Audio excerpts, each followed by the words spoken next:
No. Participate. Take the show? No. Yes. I don't know. This isn't working for some reason. Okay, that's fine. All right, well, I'm going to start on the assumption that my watch is about right. I have about 7 o'clock. I'll do a little introduction until other people join us, and then we'll get started. We are continuing in our discussion and our preparation for studying next semester the book of Leviticus. All that we are doing this semester is preparing for next semester. Before we jump into a very difficult text and try and understand the concept of holiness, I have been introducing you, hopefully, to different kinds of holiness that exist for human beings in this world. We talked about holiness of time, holiness of place, holiness of speech, holiness of eating. So I'm come to the next discussion. I call this section Kedushat HaMishpacha. You can either refer to that as holiness of family, or if you like, holiness of relationships, okay?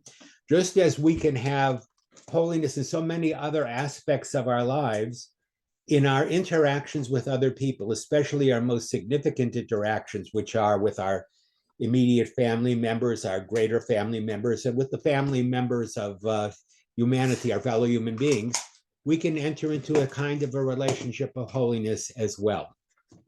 So as we come on, good, I'm seeing more people coming on. We'll start in just a moment. All right. This is the one without the battery. Hmm? You had the one without the battery. All right. Oh, I'm sorry. All right. So my discussion tonight starts with the following question. Okay, I'll wait just a minute more, a couple more people coming online right now. Just give me a minute. I don't want to do this, start 2 or 3 times in a row. Also at one time, and we'll go through it. Go. Yeah.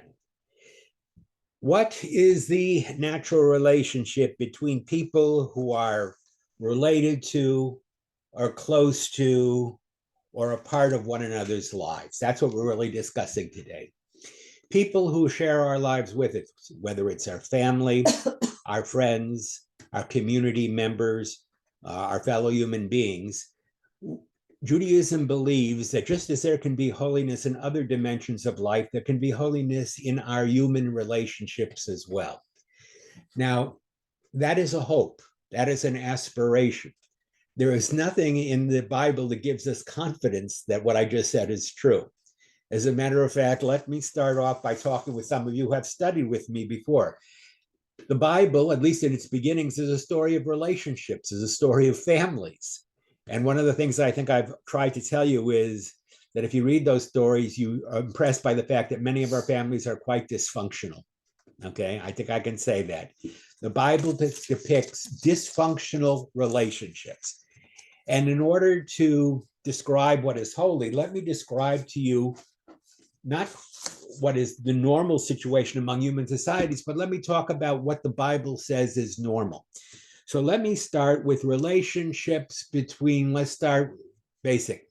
What does the Bible have to say about relationships between brothers? And I don't mean brothers in the general sense, I mean specifically brothers. Is it a pessimistic or an optimistic picture? Who would like to start us? And you can be as brutal as you want, but make sure you give examples though. What does the Bible have to say about the relationship of brothers? Anyone want to jump into this? Go ahead, Jerry.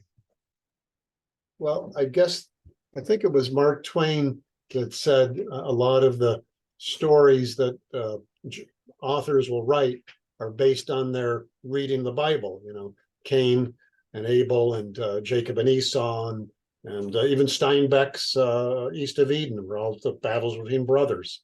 Mm-hmm. Does it give you hope, Jerry, when you read the stories, or does it make you pessimistic and skeptical? Well, I count my blessings that my brother and I get along well, but I do know other families, their brothers do fight like enemies. Yeah. All right. And that is true. I mean, some of my friends and the families that I know have wonderful, wonderful close relationships between the members of the family. And when I see that, I think, oh my God, how fortunate, how lucky. I look at my own family. While we managed to get together, I wouldn't say we have exceptionally close relationships between us. And we definitely have dysfunction in our family. And growing up, being one of four boys who were within a short time of each other, we were within about 5 or 6 years of each other from the oldest to the youngest. We grew up in a completely divisive, dysfunctional family. If you can imagine four boys growing up together, each seeking recognition and support and love of parents, and each being jealous about what our siblings had, you can imagine what kind of a household I grew up in. The truth of the matter is that Jerry is absolutely correct. And Jerry, you mentioned a couple of people. Let's look at some brothers. Cain and Abel, hardly the ideal relationship between brothers, right? Cain is jealous of his brother Abel, taking advantage of a disagreement between the two of them. When one day they're out in the field, Cain rises up, slays his brother Abel. And when God confronts Cain and says, "Where's Abel, your brother?" Cain pretends like he has no knowledge or no responsibility at all for his brother. He says, "Hashem Anochi, I'm my brother's keeper. Why do you ask me where my brother is? What difference does it make to me where my brother is? I'm not responsible for him, and I don't know what's happening with him." When in fact, he knew perfectly well what had happened to Abel. He had killed him. Okay, let's go on a little further. So let's say the first generations of dysfunction. You remember Noah, in his life, he has 3 sons, and God saves Noah and his sons. But no sooner does Noah get out of the ark with his 3 sons, he plants a vineyard, and his youngest son, Ham, humiliates him in front of his other 2 sons, Shem and Japhet. And Noah curses not only his son Ham for treating him disrespectfully, but he even curses his yet undeveloped grandson. He curses Canaan as well. So that's hardly normal relationships. Let's look at Jews, all right? Abraham, Sarah.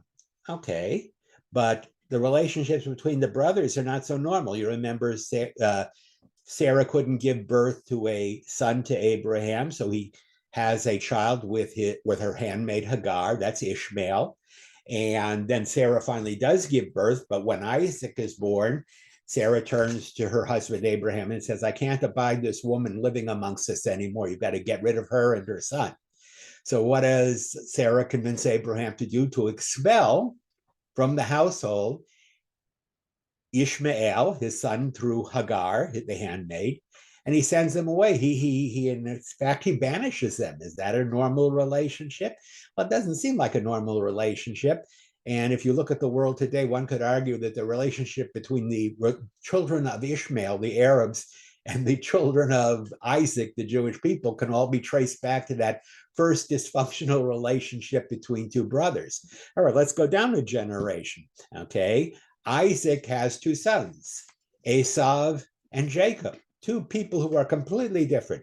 They may be brothers in the sense that they are born of the same father and their mother, but in terms of characteristics, both physical characteristics and their personalities, they are 2 completely different people.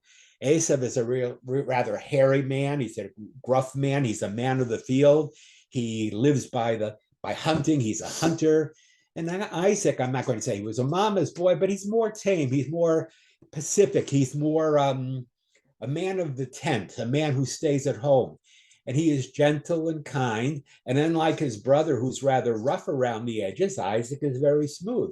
So smooth, in fact, that he deceives his father and his brother by claiming to be Esau and stealing the blessing that Isaac wanted to give to his older son, Esau. Is that normal behavior, to place yourself in the place of your brother and steal the blessing that your father wants to give to your brother? That certainly doesn't sound to be normal. All right, so let's go down another generation. Okay, let's take a look at Jacob's children. He has 12 sons and a daughter. If you look at the stories of Joseph and his brothers, that's hardly an ideal relationship to depict brotherhood, right? The brothers hate Joseph. I mean, basically the text says that Joseph is so pompous and so pretentious and so full of himself that his brothers can't even abide him, can't even stand him. And when he comes to see them one day, they decide that the way they're going to deal with it is going to kill him. They just change their mind at the last moment. They decide not to kill Joseph, but to sell him into slavery. But that's hardly a normal relationship. Is that what the Bible wants to teach us about brothers reacting well with each other? And by the way, I'm talking about brothers, but the same argument could be made for sisters. You remember that when Jacob himself got married, he wanted to marry one sister. Her name was Rachel.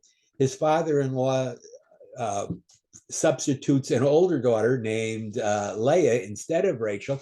And if you read the life of poor Jacob, he's battling the two sisters are battling with each other over who's going to win the affection and love of their husband. Is that a normal sisterly relationship? No, the Torah even tells us as a result of that, that a man should never marry a woman and her sister while they're both living. Okay, it's so dysfunctional that not only can't brothers seem to get together, but even sisters who are born of the same parents can't seem to get along with each other either. So that's dysfunctional as well. And then as you go on from there and you look at other relationships further on, the Bible depicts all kinds of situations in which dysfunction, strife, jealousy, combativeness, competition is more the rule than the exception. All right.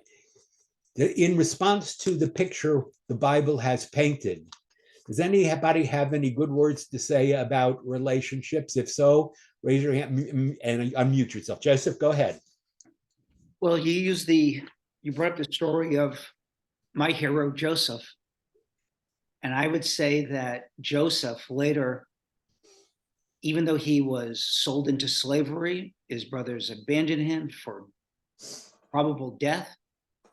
Joseph comes through, and at the end, he shows compassion to his brothers, and his father brings them into Egypt as he rises on his own accord through his own efforts and shares the wealth and shares a livelihood during a time of famine with his brothers and forgives them, adorns them with a good living in Egypt. So Joseph comes out as a hero of, how to act like a brother. All right. So Joseph, in defense of Joseph, wants to say, all right, Abraham, Isaac, Jacob, the patriarchs might have had dysfunctional families. And even Joseph and his brothers were dysfunctional at the beginning of their lives. But Joseph is arguing that in the end of his life, Joseph somehow managed to break the cycle. Joseph, is that what you're saying? And turn a new leaf. Anybody want to respond to that? Let's see. I got Mark. Mark, go ahead. Well, I would agree with that, but I would also include Judah, because Judah,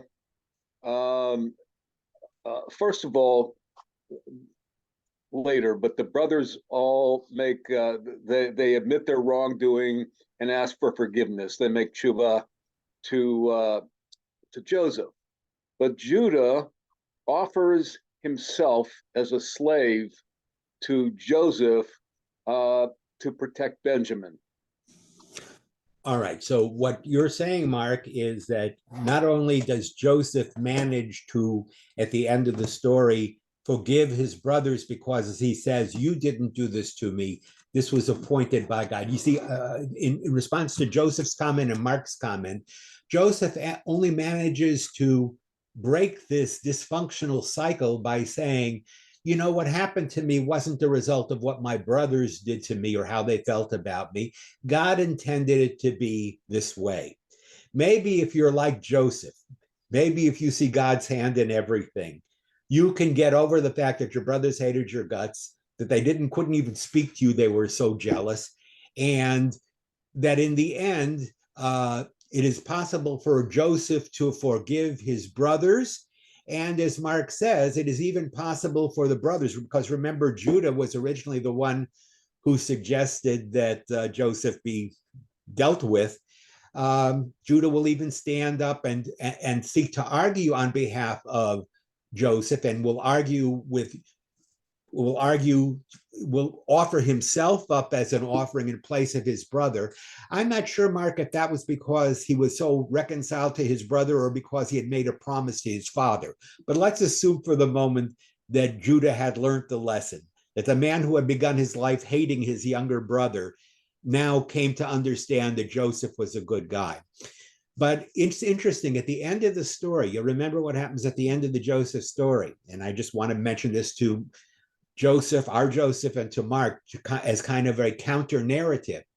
At the end of the story, when Jacob dies and the family buries him, remember they take him and they bury him in the cave at Machpelah. When Joseph's brothers come back with Joseph from burying their father in the land of Canaan, the land of Israel, the brothers concoct some kind of a fishy story. Oh, your father told us before he died that you should forgive us, that you should grant us forgiveness. Why? Because the brothers were really afraid, despite this reconciliation, that Joseph was just waiting for his father to die in order to settle accounts with his brothers, right? What True. the brothers were afraid of was, now that our father is dead, our brother, who has every reason to hate us because of the way we treated him, now he's going to turn and he's going to exact revenge on us now that dad is no longer here. And so they come up with this interesting story. In this essence, it says, before he died, dad said to forgive us for what we did to you. So one can wonder, and Joseph, I'm not saying you're wrong, and Mark, I'm not saying you're wrong. I'm just saying sometimes the damage that is done because of filial or brotherly strife is not always ended in a happy way. The brothers were still suspicious of Joseph, and when Joseph hears their words, that they're still fearful that he's going to go after them, he cries.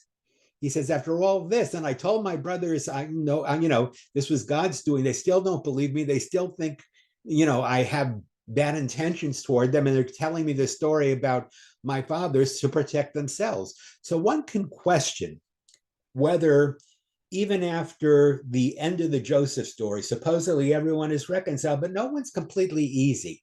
The brothers aren't easy about Joseph. Maybe he'll seek revenge. Joseph realizes that even though his brothers supposedly have come to accept him, somehow they don't feel comfortable with him. And if you think that's bad, in another 210 years, the children of Joseph and his tribes and the children of the other brothers and their tribes are going to be at war with each other. It's not like the problems end with Joseph and his brothers. The same kind of conflict that existed between Joseph and his brothers continues on in the early history of the Jewish people, especially before the kingship, especially before all Israel is united as a kingdom under one king, when they were still divided among tribes. What do we read? One tribe goes to war with another. They do battles with each other. They don't want to help each other. If I said to you, does the early history of the Jewish people in the land of Israel inspire confidence in you? You might say, well, no, it really doesn't. Despite the fact that they're all theoretically one people, they're all the children of Israel, they don't seem really to care for each other. They each have their own interests, their own activities, and it's the kingdom still appears to be somewhat dysfunctional. The nature of the relationship appears dysfunctional. If you want a proof of that, later on, after the time of the kings, when Israel is divided into the north and the south, they fight against each other, and Israel goes to war against Judea, and they fight wars with each other, and they ally with enemies against each other. So even the later history of Israel in the time after Solomon is not a very happy period. If you go back to the Hashmonaean period, by the way, the period of Hanukkah, which is coming up now that we're in the month of Kislev, you'll see the Jews fought with each other all the time. As a matter of fact, according to our rabbis, one of the reasons the second temple was destroyed was because of hatred, causeless hatred between brothers. So if I were to say to you, despite the early history, do you think Israel ever learned what it meant to be united? You could reasonably say to me, we Jews have been factious all of our lives. Even up until recently, before the 7th of October, we were divided in the land of Israel between those who wanted constitutional reform, those who didn't want it, those who wanted it. I mean, the only thing that brings Jews together, it seems, is when we're attacked by outsiders. You want unity among the Jewish people, attack us from the outside, and then we may put aside our differences and come together and finally bury the things that divide us and act as one united people in the face of an outside threat. But apart from that, there is little that gives hope, it seems to me, about the ultimate unity of the Jewish people. As a matter of fact, the Jewish people's biggest fear is that we divide amongst ourselves. We don't believe that we can be hurt, or the faith of the Jewish people is that so long as we maintain faithfulness to God and his covenant, and so long as we remain united and tied to one another, nobody can defeat us. You want to defeat us? Just get us to argue among ourselves. Just get us to fall out among ourselves, and then our enemies will have the power to defeat us. So that doesn't look like a very healthy relationship, does it? Anybody want to argue still that the basic relationship of, go ahead, Erwin, you go ahead, give it a try. Well, we have the example of Moses and his brother Aaron. Okay. I think they had a pretty good relationship, and it was probably more businesslike than brotherly, because Aaron was in general very helpful to Moses, and Moses usually was the person in charge, but Aaron was very helpful in general. All right. So Erwin is saying, all right, don't look at the first generation, so the patriarchs. Don't look at Joseph and his brothers. Look at the generation of Moses and Aaron. Of course, you'll remember, Erwin, that Aaron and Miriam speak slander about their brother, and Miriam is struck with leprosy. You remember that episode? You remember that Moses chastises his brother Aaron after he builds the golden calf and says to him, somewhat, what the heck did you do? I leave you in charge of the camp, and I go up for 40 days to go up to receive the commandments, and this is what you do? You cause them to fall into sin, you build them a golden calf. And so, and even later on, it seems as if there's jealousy and not complete amity between even the brothers. So yes, I agree with you, Erwin. As leaders, they share responsibility. Moses is the prophet of God. Aaron is the Kohen, the priest. But even there, you begin to see, if you look underneath the headlines, that there is divisions there. Someone else who had a hand raised. Go ahead, Jerry. What I do like about the Bible is that it does present the actual mistakes that people have made. And then it becomes a teaching point for someone who's educated like yourself to inform us. Okay. What Jerry is saying is maybe relationships aren't really normal. Maybe it is natural for brothers not to get along with one another. And certainly the history of human beings as a species could substantiate Jerry's point. If you look at human beings, tribes, clans, whatever you want to call them, we didn't start out as tied to one another and recognize our common divinity. It was some against the rest, the in-group against the out-group, the clan against the other clan, the natives against the strangers. And by the way, human beings are no different than other animals. You know that's true. Animals are territorial. Animals fight. You get one group of animals, or even the same kind of animal that invades the territory where another group has staked out their territory. What do the animals do? They fight with each other, right? If one group of primates invades the territory of another group of primates, they all learn to live together in amity and get along well together? No, they fight with each other. Guess what? Animals are territorial too. I'll give you another example. Basic human instinct. We need food. Okay. We need to propagate the species. When animals are competing with other animals and there's a scarcity of food, or there's certain desirable females and we're all trying to be the alpha male, is that a perfect society? Think about it. Okay. Among animals, what do animals compete over? They compete over food. They compete over mating privileges. Who is the alpha male? Who gets to mate with the female? Who gets to spread their DNA into the next generation? It seems like not only human beings, but even other kinds of animals are territorial, they're aggressive to one another, they're not nice to one another, and in certain situations, they can be downright treacherous to one another. If you think that hostility is localized in the human family, you are wrong. One of the things you begin to discover when you study naturalists is that aggression and antagonism and division is common not only in the human family, but in other families. Lori, go ahead. You had a hand up. But it got me thinking Mhm. that if I argue with my brother or I argue with my husband and then we reconcile, it's a learning opportunity. It's a time, it's a opportunity to help our relationship grow and develop. And if we were always getting along with each other and agreeing with each other, then I don't think we would develop at the rate that we would.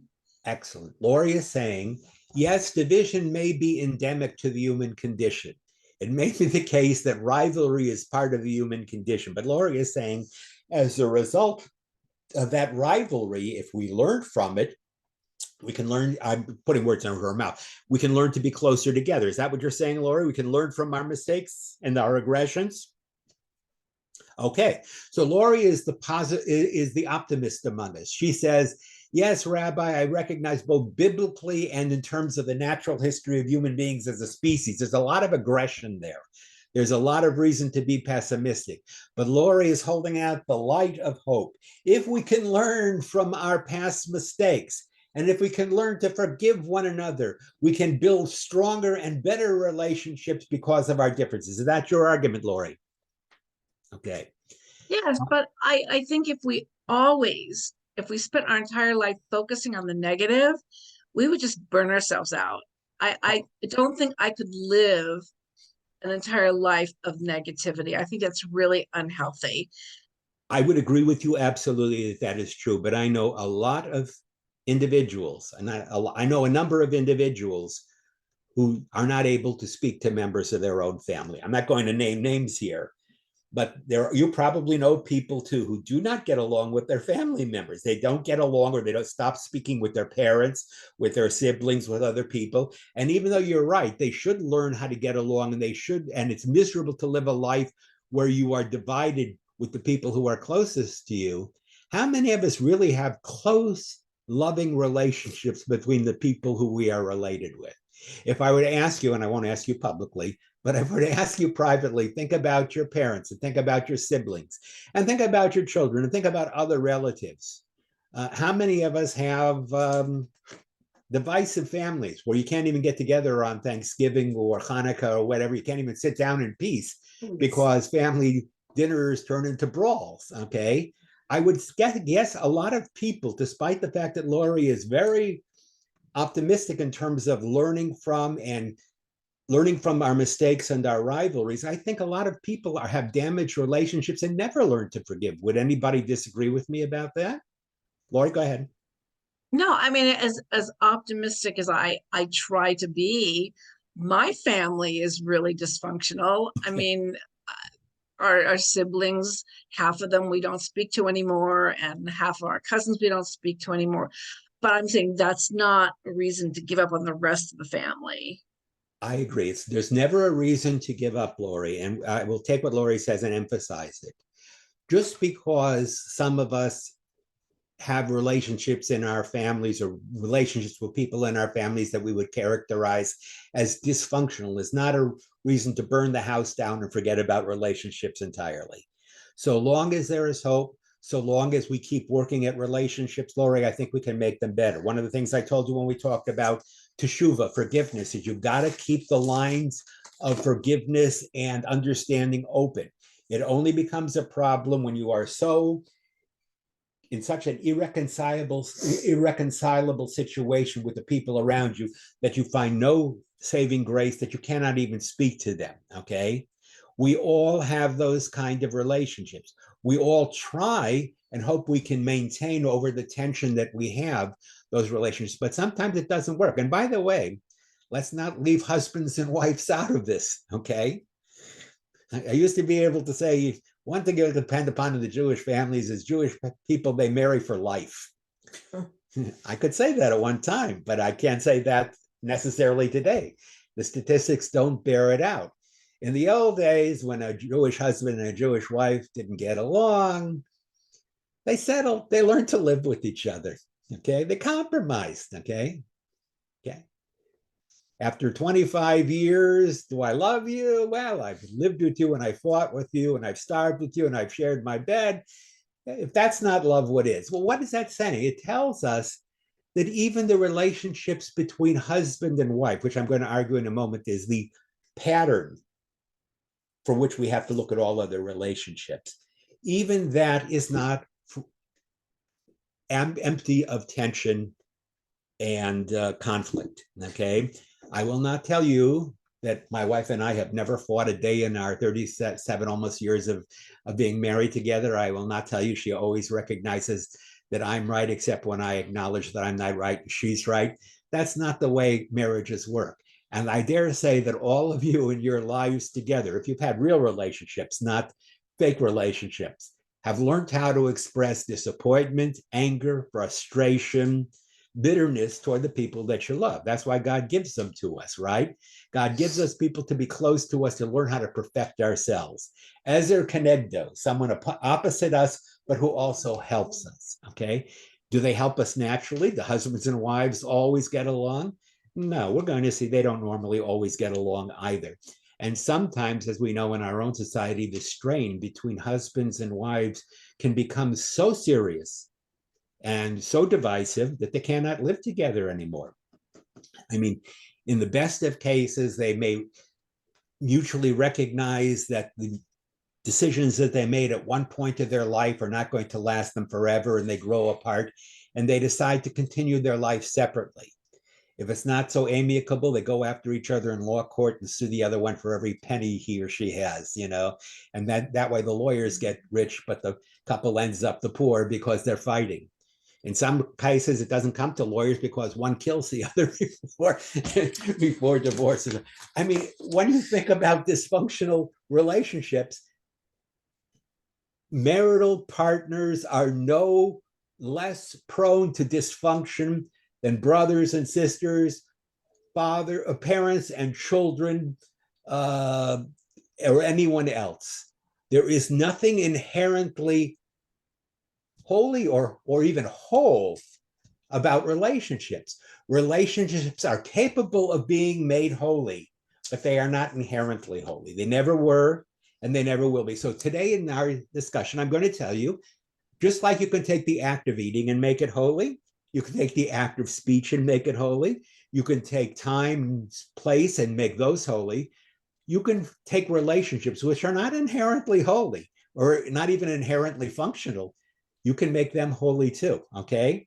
Now, if I can convince you of that by the end of the night, that there is nothing inherently holy about relationships between one group of people and another, between close relatives, but I can tell you how to make it holy, then maybe I've convinced you why it's so important to have this concept of Kiddushat HaMishpacha, the holiness of relations, of family, of the larger human family, okay?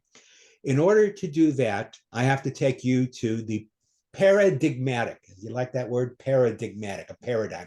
The paradigmatic relationship, that the first relationship that is described in the Bible is the relationship between the first man and the first woman. All right, so we're going to, like we have in the past, we're going to go back to the beginning again, and I'm going to ask you some questions. All right, everybody, get ready. Now comes the hard work. When you read the first 2 chapters of the book of Genesis, you have presented before you what is supposed to be the. Oh, I'm getting some background. No, I'm on. Okay, well, okay, I just muted everybody. Okay, you get what you get with the first relationships. You get the ideal relationship, and then from the ideal relationship comes the dysfunction.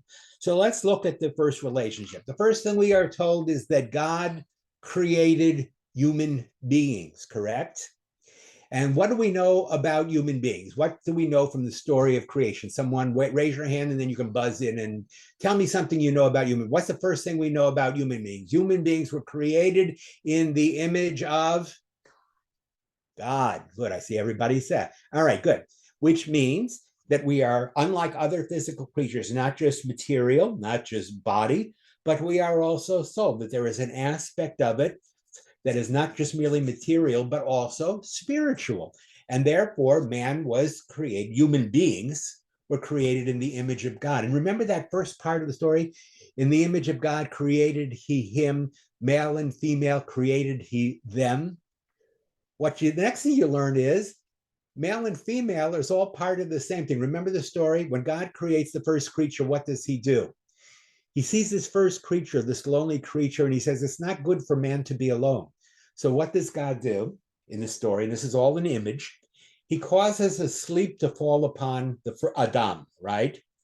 And what does he take? He takes a tsela, which some people translate as a rib, but it doesn't really mean rib. It means a side. He takes a part of man and he fashions it into woman.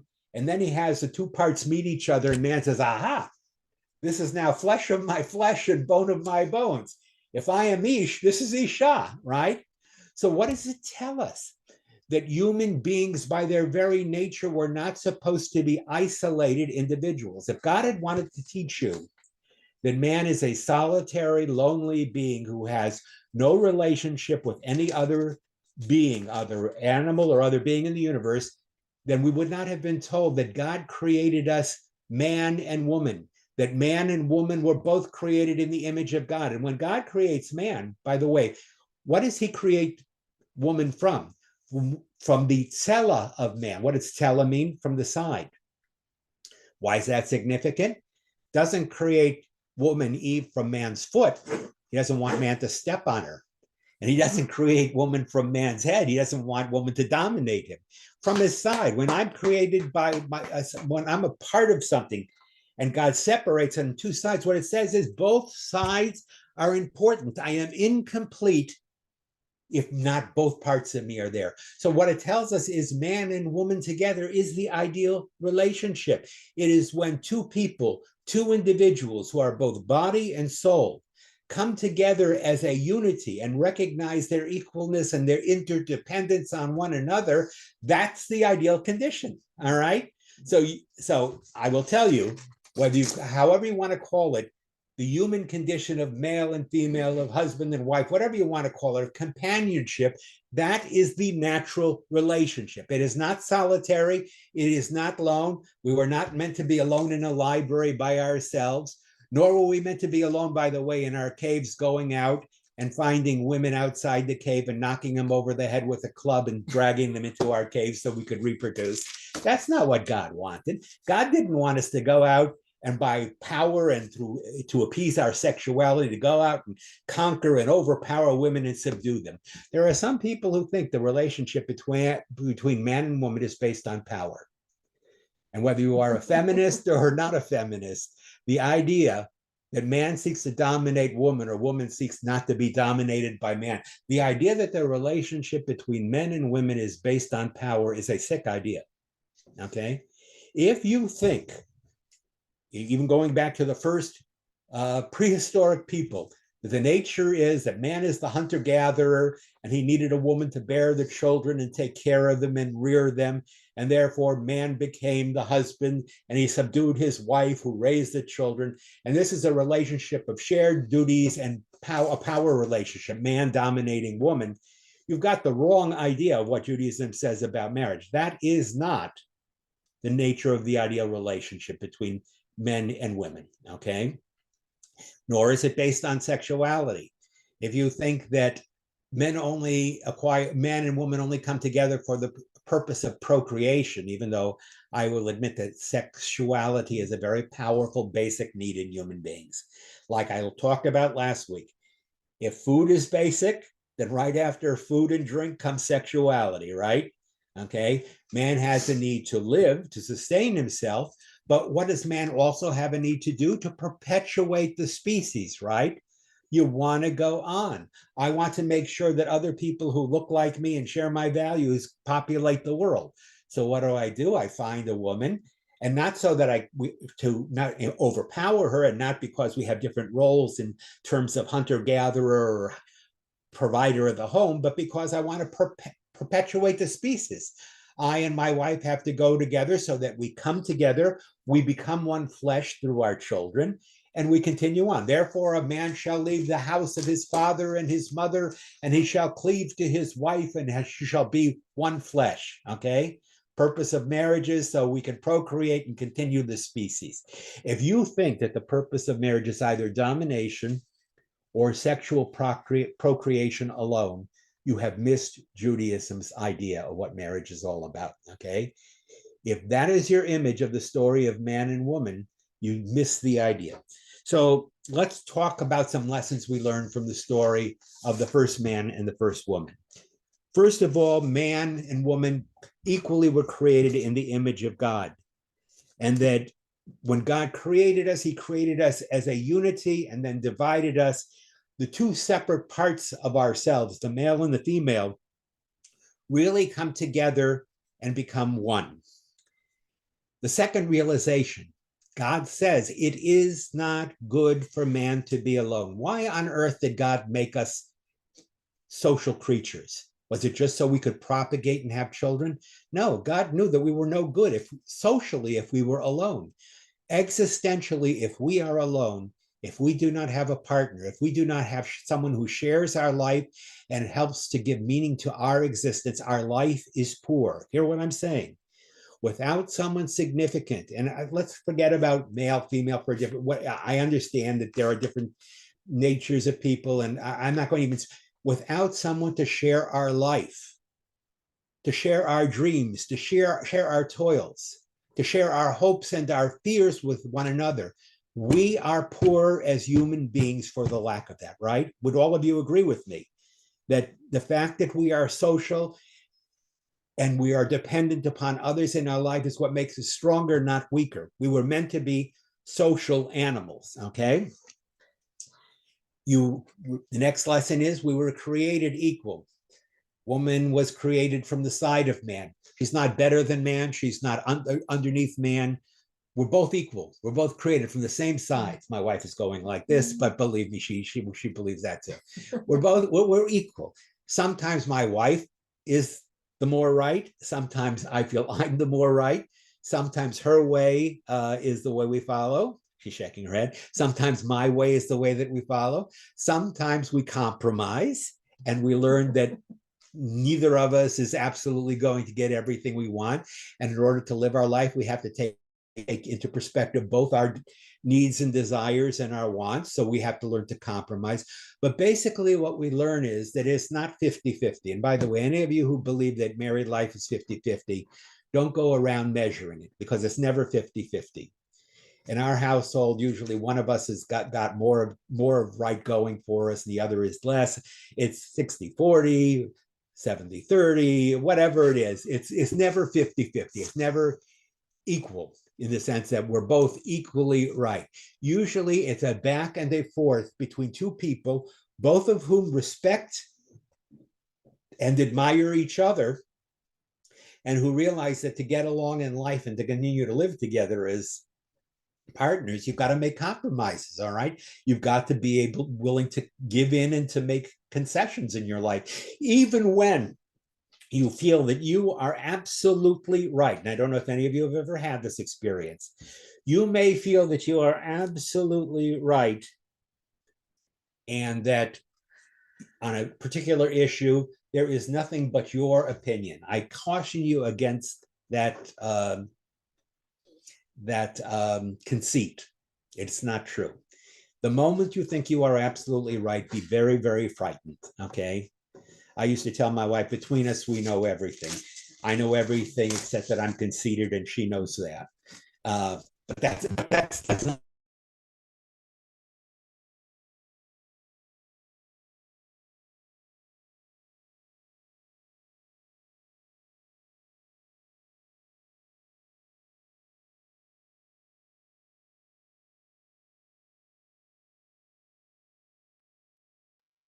Ron, you're frozen.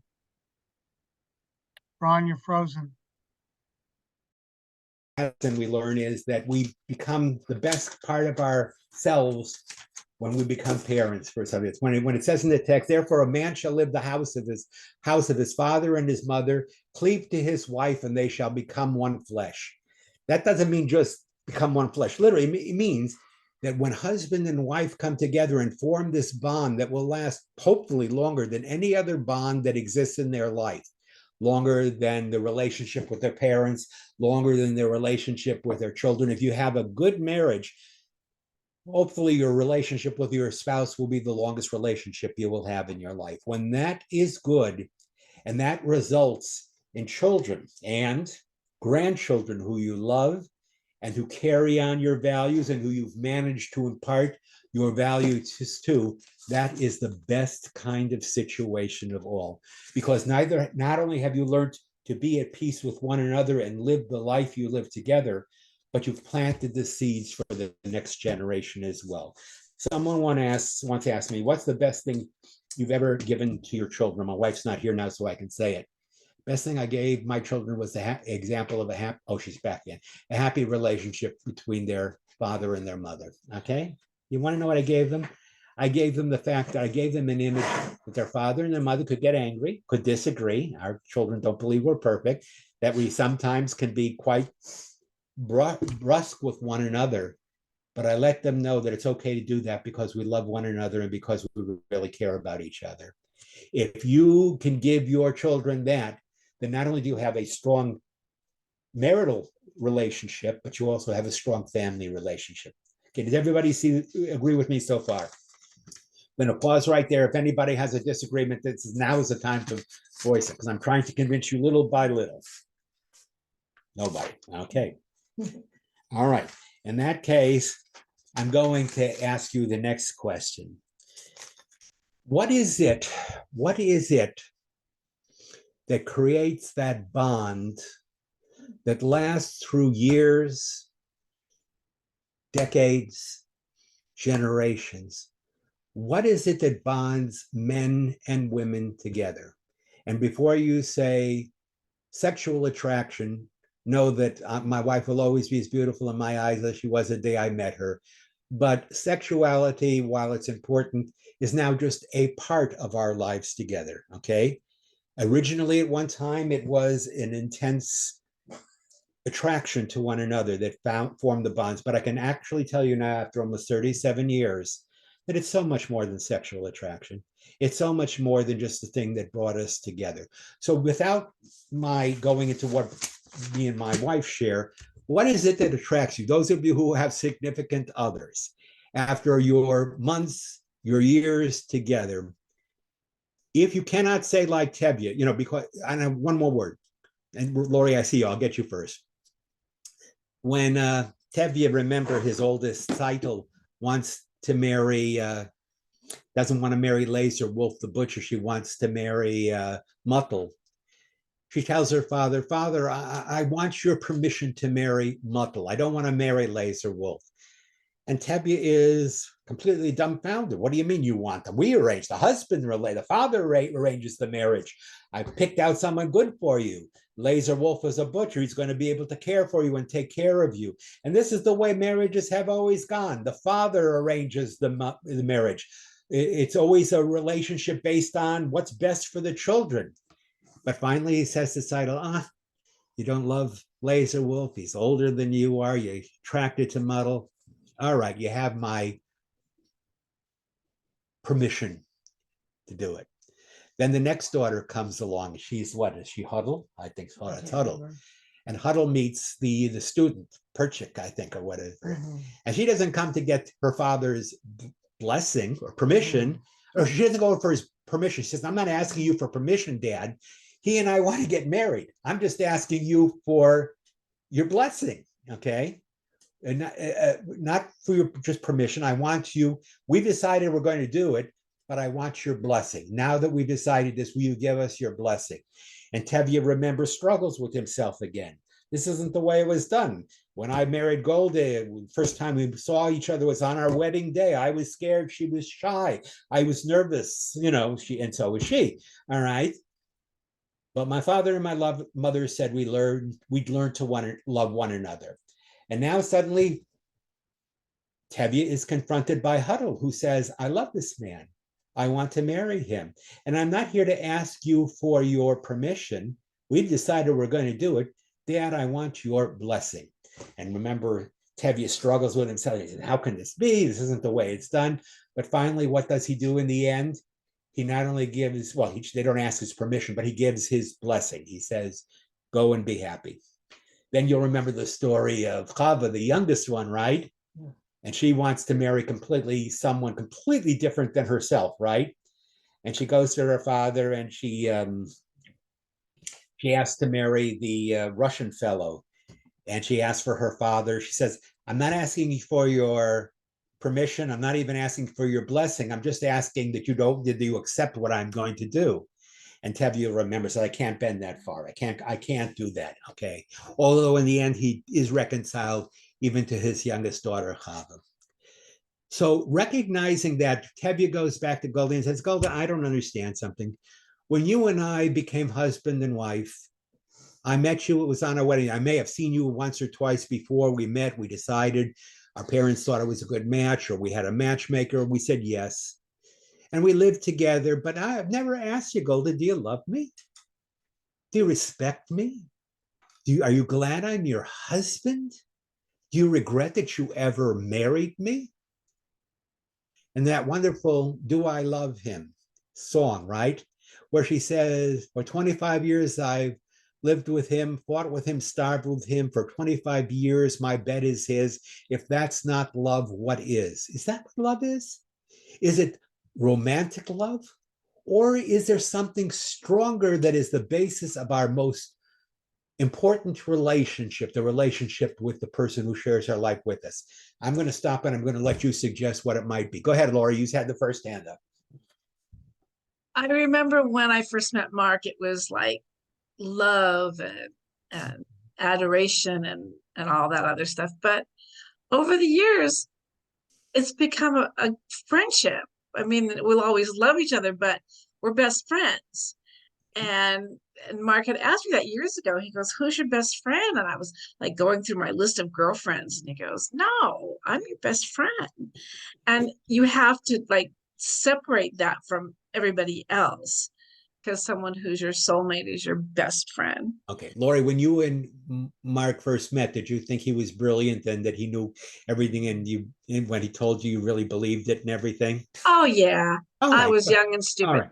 right, good. No, But you weren't young now, and stupid. You went but into like, a relationship the way we all go. Go ahead. but now, we're more on level grounds. We go back and forth, just like you and Randy. We go back and forth and back and forth, but we have mutual respect.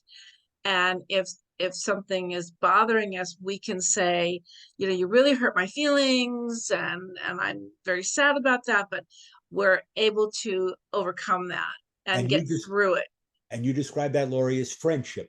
That's what I hear you saying. It is more than just physical attraction, which may have initially brought us together. Now that we know each other and we've had a life together of agreeing and disagreeing, there is companionship, there is friendship. Is that what you're saying? Right.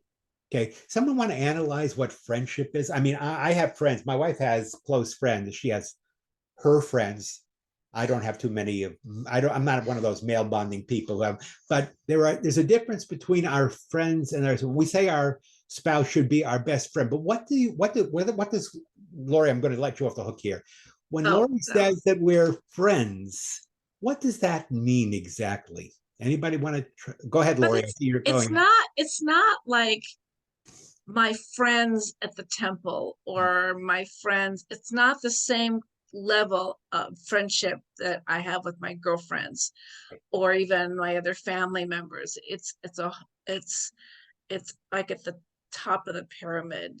It's like you love this person, you're friends with them, you respect them, and all those things that go into a relationship that you don't share with anybody else. But Lori, do you have more in common sometimes with some of your friends, other women and whatnot, than you do with Mark?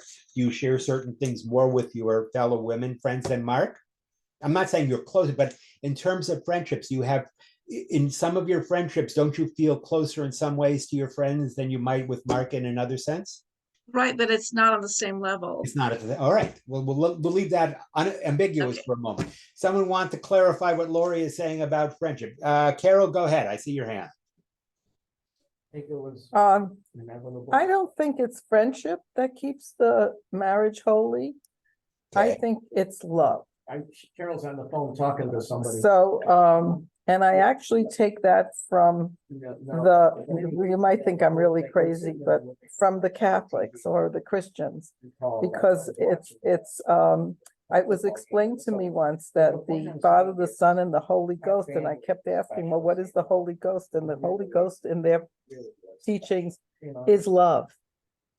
All right. So Okay, so you think it's not friendship, you think it's love. love, there's an emotion beyond friendship. Friendship is not necessarily emotional, it's more practical maybe, but love is an emotion. It's a feeling. And that feeling could be the difference between the husband and it could be, that feeling is the basis for the relationship between husband and wife. Okay, good. Elise, if you're listening, I think the. No, it's not. It's Carol. Oh, it's Carol. Okay, Yeah. Carol. Now you can mute yourself for a second, Carol. Okay, here we go. Okay. Love, friendship, love. Depending on how you define it, both answers can be right, but depending on how you define it, both answers are not enough. Okay. Sometimes you love someone and you fall out of love. Okay, I'm just telling you, love can bring people together, but you can fall out of love. Sometimes you can grow in a relationship with someone else and you see them as their best friends, but sometimes the person who you consider to be your best friend is alien from you. They're distant from you. I used to be able to relate to you, but I can't anymore. We've grown apart. If it was based on love or on friendship alone, then Lori, Carol, you would be right. It would be an emotion. It would be a feeling. But I'm going to suggest to you that what keeps husbands and wives together is neither love nor friendship.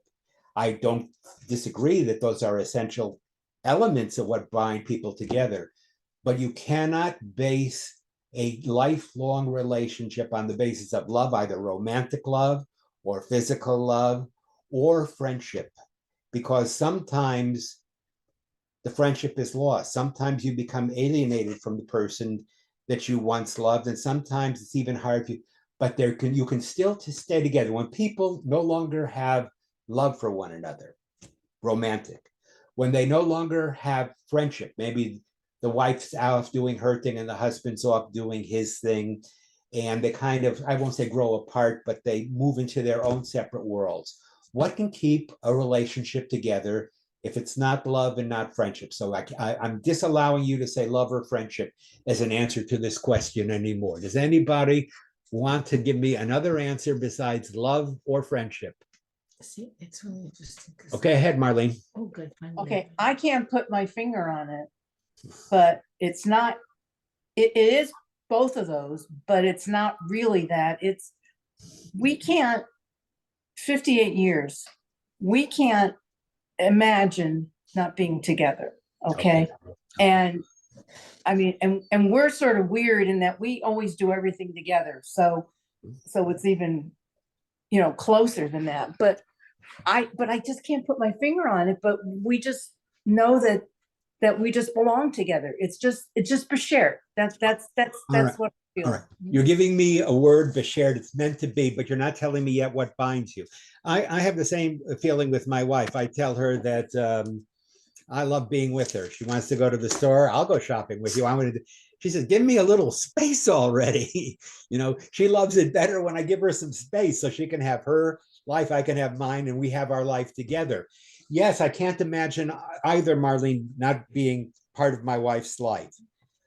But there's something that we share together beyond friendship and beyond love that defines what it is that brings us together. All right, I've got Neil and then I've got Carol again. Neil, go ahead. Do you want the joke or just the answer? The joke first, then the answer. Okay, well, you guys know me for most of my life. So from For 44 years, I went through life not knowing what I was doing wrong. But since I've been with Sonia, I now know what I'm doing wrong, and I feel so blessed because of that. So Because being wrong, I didn't know what I was doing wrong. all right. So being now wrong is that what Sonia's- brings you together. Well, that's the joke. Actually, one of us says to each other, I love you. And we go, thank God. Actually, God's in it too, in our match. Okay, Neil, Oh. that's called Ezer Kenegdo. You are stronger as a couple because each of you reinforces the part of your Yeah. of other that isn't. You need each other because you are incomplete without having each other. It's not just that you're always wrong and she's correcting you, it's that you complete each other and together you learn together. But Yeah, she had nobody to tell what was going wrong. I know, but it's still not what I'm looking for. Carol, go ahead. You try it. I'm shooting at something else now. Go How ahead. about respect for each other? Ah, there we go. Now we're getting closer to it, Carol. Love, friendship. But now Carol is suggesting something else. Respect. What is respect? I value the person who shares my life as a person with her own ideas, her own values, her own insights, and I respect those. How do we stay together when we're not fighting? That makes it sound like we're always fine. No, we're not always fighting. Okay. How do we stay together? Because basically, foundationally, we like each other, we love each other, but we respect each other. We value each other. We recognize the worth of each other. In other words, what binds us together is that we find in each other that aspect of God which we feel in ourselves. Okay. Here's the short answer to the question: respect. What ties us together is my wife and I are in a relationship that is defined not by love and not even by friendship, although both those are there, Carol, and Laura, you're right. We live a life that is tied together by what I call a covenant. Does someone want to tell me what a covenant is? What is a covenant? First of all, who besides your wife, when we speak of covenant, who does the Jewish people have a covenant with? Okay, everybody is saying it, God. Okay. I'm telling you that the same relationship we have with God that enables us to reach out to one another and to be together is what we have with the people that we love. It is a covenant. Someone want to tell me what a covenant is? Go ahead. Anyone want to try it? It's not easy. What is a covenant? Yeah, I see that. Okay, what is a covenant? Covenant is a relationship. It's like, isn't Go it ahead, like a Marlene. bond, like a bond, A bond. Okay, it is a bond. or like, But what kind of a bond is it, Lori? A covenant when we have a covenant with God, what's the nature of that bond with God? What is it that we have in that relationship between the human being and God? What is that covenant about? like a promise? A promise, okay. But what's that promise contingent upon? You're right there. Your beliefs, like what Well, God has All right. for you. Yes. It's based on what we call emunah. Okay. Emunah does not mean faith. It means faithfulness. I am faithful to my wife and she is faithful to me. I believe that she looks out for my welfare and she believes that I care about her and look out for her. I believe that she would not knowingly deceive me or hurt me, and she believes the same thing about me. We have a covenant, like I have a covenant with God, okay? Trustfulness, faithfulness. I believe that God is faithful. God wants me to be faithful to him. What defines the relationship between my wife and I is we have faithfulness toward one another. And that faithfulness can only be established through a mutual agreement called a covenant, okay? The covenant that my wife and I have, it is called in Hebrew kiddushin, which means holiness. It was the covenant that bound us together as husband and wife. When I stood with my wife underneath the chuppah, the wedding canopy, and we made this very serious decision to take the journey of life together, I told her I was willing to be vulnerable and trusted her to care for me and to open myself up and to share myself with her, and that I would never do anything that would violate that trust between us. Forget monogamy. Monogamy is part of it. The truth of the matter is, monogamy is a part of the faithfulness. Just like God says, I want you to be faithful to me, Jewish people. I don't want you to be an idol worshiper. I don't want you to be faithful to any other God. Our relationship is exclusive. My relationship with Randy isn't exclusive. She trusts me and I trust her, and we are believe that we are both faithful to the commitment that we made long ago. Now, we have ways of keeping it. I'm not telling you it's easy. The laws that I'm going to tell you about Kedusha provide a mechanism for maintaining faith between husband and wife, between brother and brother, between sister and sister. It doesn't come about naturally. Any of you who think that this is unnatural, brotherly love is just part of human nature. Not true. Sisterly love is part of human nature. Not true. Love between parents and children or one relative and another. Not true. Love between husband and wife. It's just love and being together. Not true.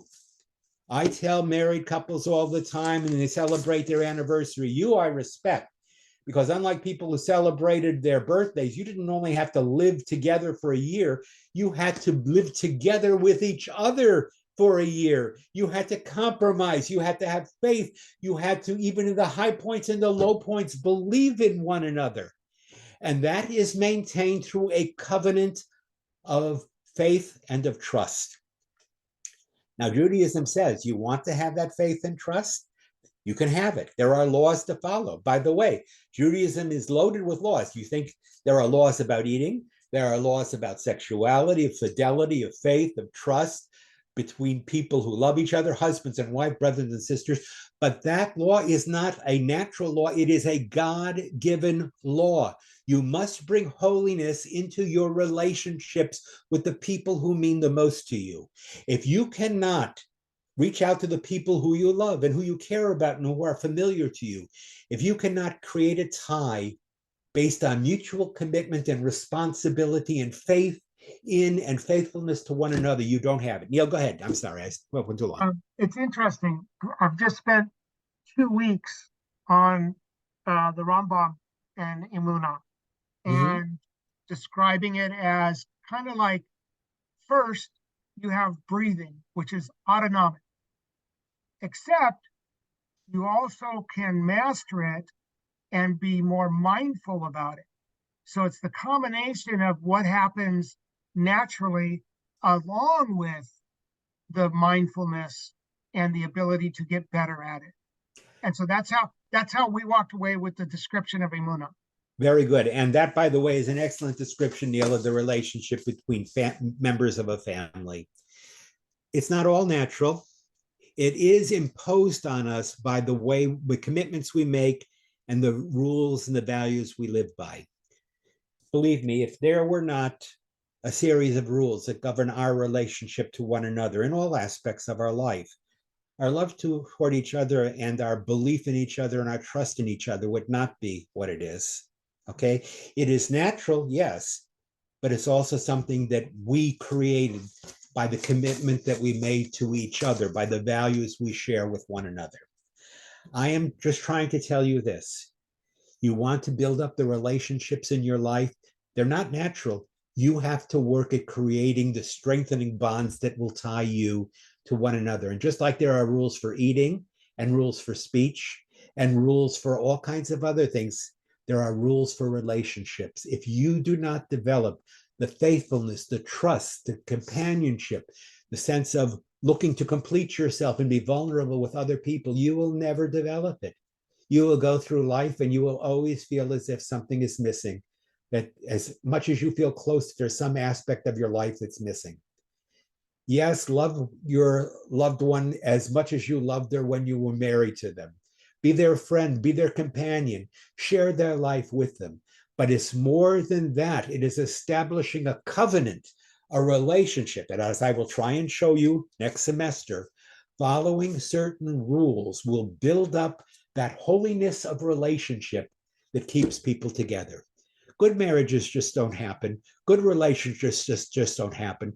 It requires work. It requires rules. It requires us to do what we can to strengthen the natural affinities we have to one another. If you base your relationship on physical love or lust, or just good fortune or shared interest, good luck to you. I hope it'll last. But I wouldn't want to rest my relationship with my significant other for 25, 37, 50, whatever it is, number of years based on that. If I want to guarantee the foundations that tie my wife and I together and that bind my children and I together, there had better be more than love there. There had better be respect. Respect for the individuality of my wife, for my children, my sons, I have to respect the fact that they are individuals with their own aspect of God in them. If I try and dominate them, if I try and make my way the right way and try and win every single argument and impose my way upon them, I have ruined the relationship. I have destroyed the relationship. A relationship can only come when two people respect the dignity that each of them finds in the other and finds a way to relate to it. Does that make any sense to anybody? Okay. I hope what I'm saying is that families aren't a matter of luck. It's a matter of work. Good families don't just happen.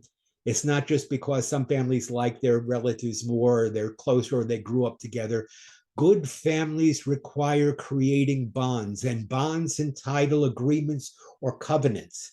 And just like there are covenants for how we eat and how we speak, there are covenants for how we relate to one another too. So next semester, okay, I'm not giving you the details. I'm just trying to convince you of the concept that there can be holiness in relationships, that the way we relate to the people who share our lives and who are most important to us, that those follow ground rules just like everything else. Don't wing it.